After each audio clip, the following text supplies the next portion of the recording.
सांगोल्याचे माजी आमदार आणि राष्ट्रवादीचे नेते दीपक आबा साळुंखेंशी खराशी आर्थिक संबंध असल्याचा गंभीर आरोप सुषमा अंधारेंनी केला।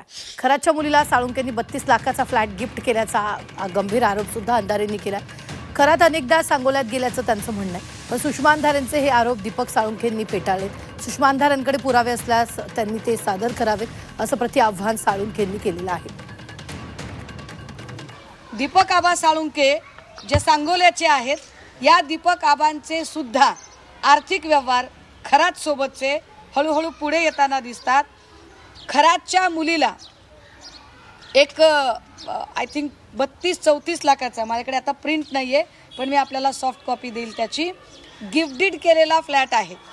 या सगळ्याचे धागेदोरे आपल्याला सांगोल्यामध्ये सापडतील।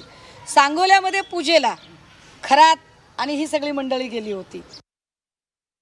आमच्या भगिनी सुषमाताईंनी अतिशय बालिश आणि चुकीचे आणि खोटे आरोप माझ्यावर केलेले आहेत। माझा खरातांशी आर्थिक किंवा फ्लॅट देण्याचा कधी विषयही नाही आणि तोच काय त्याचा काही प्रश्न येत नाही।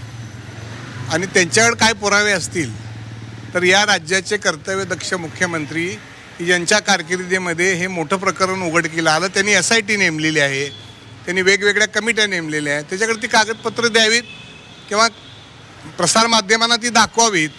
आणि अशा पद्धतीचे चुकीचे आरोप आमच्या ताईंनी करू नयेत।